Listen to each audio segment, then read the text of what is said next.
औज़ुबिल्लाहिमिनश्शैतानिर्रजीम बिस्मिल्लाहिर्रहमानिर्रहीम। अस्सलाम वालेकुम नाजरीन, मैं हूं आपका मेज़बान मोहम्मद एहसन अमीन और आप देख रहे हैं नवाइमीन।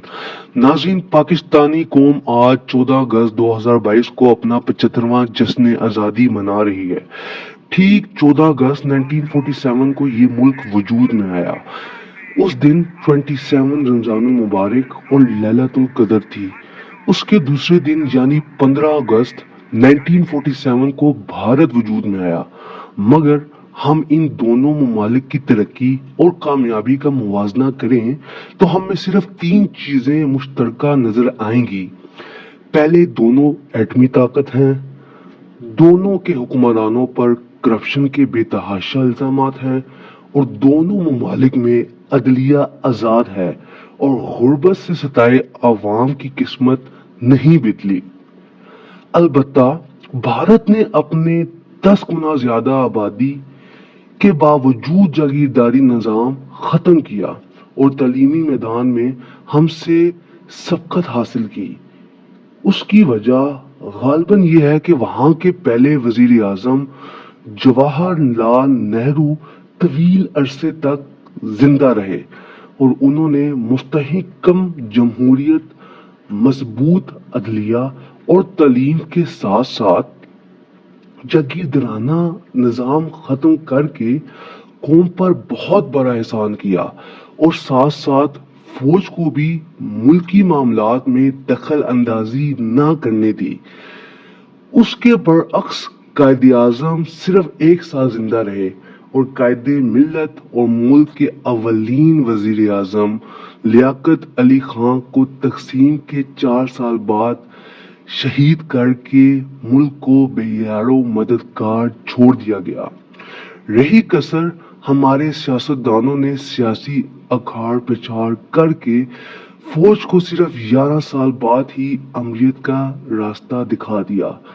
इसके बाद तो गोया इक़्तिदार हर 10-11 साल बाद फौज और सियासतदानों के दरमियान म्यूजिकल चेयर बना रहा।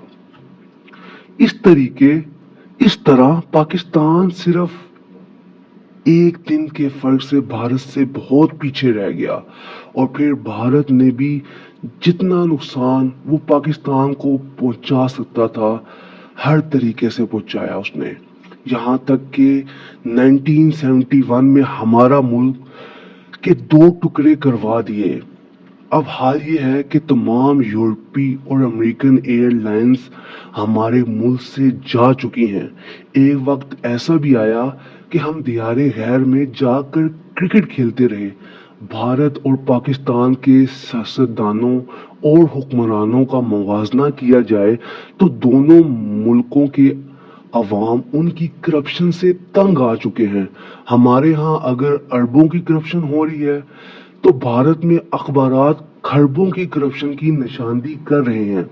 हर मैदान में करप्शन आम हो चुकी है, मगर भारत में अब भी कौमी स्पिरिट है। वो भारत को भारत माता कहते हैं। अफसोस के साथ कहता हूँ, हम अपने मुल्क को खुद बदनाम करने में सबसे आगे हैं। हमारे मुल्क में इमरान खान गुज़िश्ता 22 बरस से करप्शन के खात्मे के लिए मैदान में डटे हुए हैं और कामयाब जलसों और नौजवानों को अपने साथ मिलाकर इंकलाब लाने की बातें करते रहे और बिला आखिर हुकूमत बनाने में कामयाब भी हो गए और 3.5 साल हुकूमत में भी रहे। मगर वही पुरानी सियासत की उनको भी हटा दिया गया और अब उनको फॉरेन फंडिंग केस के जरिए सियासत से आउट करने की कोशिशें जारी हैं। उनको सियासत से तो आउट किया जा सकता है, मगर हम अवाम के दिलों से आउट नहीं किया जा सकता।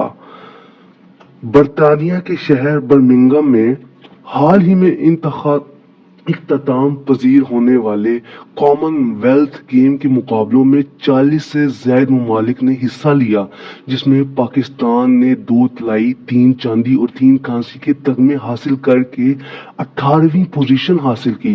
ये पोजीशन आलमी मियार के एतबार से शायद बहुत काबिल तहसीन ना हो, लेकिन हमारी कौम मियार के तहत नहीं, क्योंकि ایک ایسا ملک جہاں کا قومی کھیل ہاکی کھیلا ہی نہیں جاتا ہو، تمام تر توجہ اور بجٹ کا بڑا حصہ کرکٹ پر خرچ ہو، اسکول و کالج کی سطح پر بھی ایتھلیٹکس اور کھیلوں کی سرپرستی کا کلچر دم توڑ چکا ہو، کامن ویلتھ گیم میں پاکستانی ایتھلیٹکس کی یہ کارکردگی قابل تحسین بھی ہے اور قابل فخر بھی ہے۔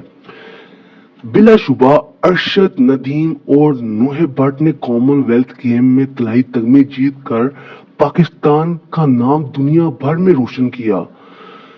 جولین تھیرو کے مقابلوں میں ارشد ندیم نے بہترین کارکردگی دکھا کر دل جیتنے کے ساتھ ساتھ میڈل بھی حاصل کیا۔ آپ کو یاد ہوگا ٹوکیو اولمپکس میں ارشد ندیم نے 5ویں پوزیشن حاصل کی تھی، لیکن اب کے بار کامن ویلتھ گیمز میں تو ارشد ندیم نے کمال ہی کر دیا۔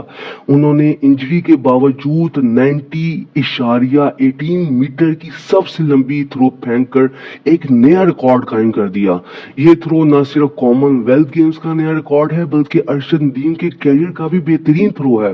ارشد ندیم کی اس کامیابی پر پورا پاکستان ان کو مبارکباد دیتا ہے۔ اس کے ساتھ ساتھ وزیر اعظم اور آرمی چیف نے بھی ان کی ہمت بندائی کی۔ اب تک کے لیے اتنا ہی۔ اپنے میزبان محمد احسن امین کو اجازت دیں۔ امید کرتا ہوں آپ کو یہ ویڈیو پسند آئی ہوگی۔ السلام علیکم۔